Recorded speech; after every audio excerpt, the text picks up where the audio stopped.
साखर देऊ ना तिथून पावटा पाचसा घेतला आणि दोन खुली आणि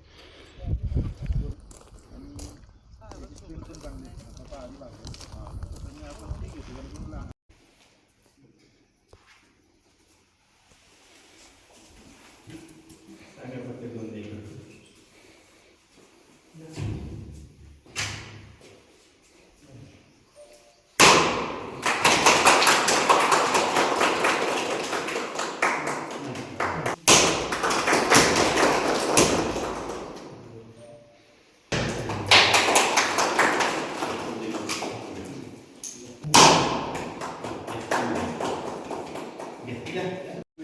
तीन वर्षापासून मंजूर आहे.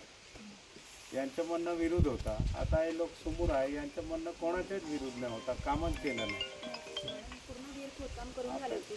नाही काय झालं यांनी ना पहिले ते करायला पाहिजे ना.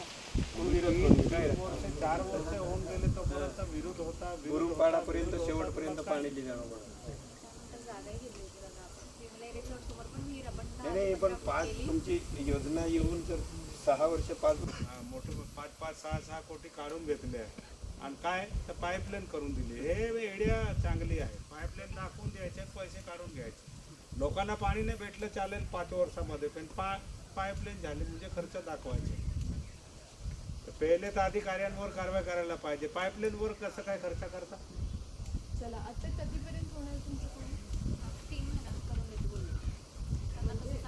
नाही तुम्ही त्यांना वाटच केली नाही ना. आणि त्यांच्याकडून रिटर्नमध्ये घ्या की मी 3 महिन्यात काम करून देतो. म्हणजे काहीतरी अकाउंटेबिलिटी त्यांना सांगा, तुम्ही विचार करा आणि सांगा. मग पावसाळ्यापूर्वी आपलं डिसेंटिंग आणि